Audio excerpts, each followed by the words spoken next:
घाट की सजावट और वेदी की बनावट, थोड़ी सी कपकपाहट में उन वेदियों पर जलते दीप की जगमगाहट, कोशी की रोशनी और उस रोशनी में जगमगाता हमारी माँ का चेहरा, और उस चेहरे को निहारते घाट के किनारे खड़े हम। आह, छठ की शाम और छठ की सुबह और जिंदगी का पुनर्जन्म सब एक जैसे ही तो है।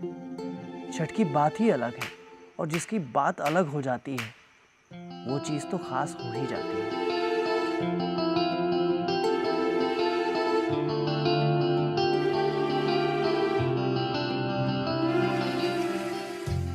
छठ को शब्दों के परिभाषा में समेट पाना उतना ही मुश्किल है जितना अपनी संवेदनाओं और भावनाओं को किसी कोरे कागज पर उकेरना। और मेरी फीलिंग और इमोशन का दो लोगों से गहरा लगाव, पहली माँ और दूसरी छठी माँ। और ये भी एक संयोग है कि छठ का त्योहार और माँ दोनों एक दूसरे के पूरक हैं। छठ माँ के लिए तो माँ भी छठ के लिए। यही धुन जब मेरी माँ गाती है तो मेरे फीलिंग का सैलाब मेरी आंखों से उमड़ने लगता है। माँ के द्वारा गाया वो छठ का गीत बिना किसी बैकग्राउंड म्यूजिक के सबसे फेवरेट हुआ करता है मेरा। लव है मुझे उस सुरीली आवाज से जिसे सुनने की बेकरारी और तड़प आज भी रहती है। छठ के समय जिंदगी एक तरफ पलट जाती है। हमारी जिंदगी के 11 महीने एक तरफ और छठ का महीना एक तरफ। हमारी जिंदगी में हर दिन का सूरज एक तरफ और छठ के दिन का सूरज एक तरफ। हमारी जिंदगी में बाजार की सारी मिठाइयाँ एक तरफ और छठ के ठेकुए का प्रसाद एक तरफ। हमारी जिंदगी में जिंदगी एक तरफ और जिंदगी में छठ एक तरफ। माँ अपने लिए कामनाएं बाद में करती है, पर दुनिया और दुनिया के लोगों के लिए सबसे पहले। और सूर्य की पहली लालिमा को वो पहला अर्घ देते हुए अपने लाल की बढ़ती उम्र की मनोकामनाएं माँ का छठी माँ से पहली अभिलाषा होती है। मेरी माँ डूबते सूरज को पूजते हुए ये बतलाती है कि जिंदगी में डूबना नियति है, और फिर उगते हुए सूरज को अर्घ देते हुए वो ये समझाती है कि जो डूबता है वो उगता जरूर है। कोशी के दीपों को जलाते हुए वो एहसास कराती है कि कैसे किसी चीज में आग लगाकर रोशनी पैदा की जाती है। माँ मेरी हमेशा कहती है कि जिंदगी में रोशनी तभी होती है जब आदमी खुद के लिए जलता है।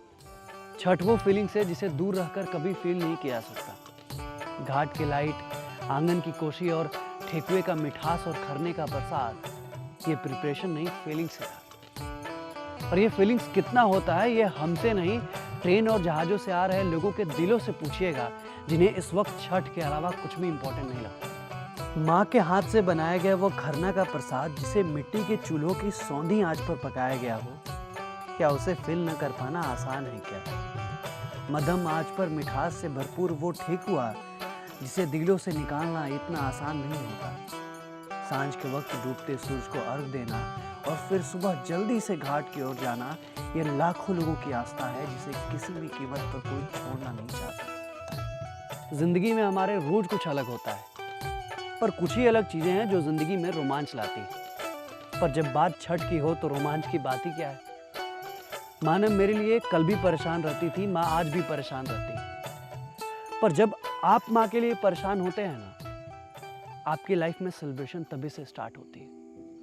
पर माँ ना वैसी नहीं है। उनकी बढ़ती उम्र और बीते दिनों की छटकी के गिनतियों के बीच उन पे बीमारियों का आना जाना अब आम बात है।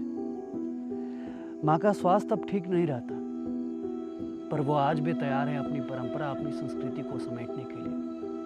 वो आज भी परेशान है अपने 3 दिवसीय तपस्या के लिए।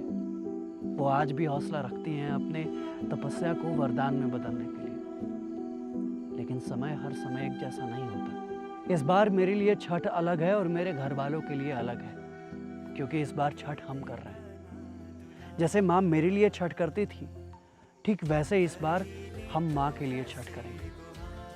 जैसे मेरी माँ मेरी लंबी उम्र के लिए 3 दिनों तक निर्जल व्रत रखती थी, ठीक वैसे इस बार हम अपनी माँ के लिए 3 दिनों तक निर्जल व्रत रखेंगे। जैसे माँ मेरे लिए कोशी भरती थी, ठीक वैसे इस बार हम अपनी माँ के लिए कोशी भरेंगे। जैसे माँ हमेशा खरना का प्रसाद बनाती थी, ठीक वैसे इस बार हम खुद खरना का प्रसाद बनाएंगे। दौरा भी खुद सजाएंगे और घाट तक भी खुद लेकर जाएंगे। इस बार का अर्घ मेरी माँ के लिए। जैसे जैसे मेरे बिना छठ अधूरा है, ठीक वैसे ही माँ के बिना भी तो छठ अधूरा है। और छठी मैया चाही तो इस बार मेरी उम्र भी मेरी माँ को लग जाएगी। इस बार का छठ आपके जीवन में सुख समृद्धि और ढेर सारी खुशियाँ लाएं। वायरल कलाकार की तरफ से आप सभी को छठ महापर्व की ढेरों शुभकामनाएं। जय छठी मैया।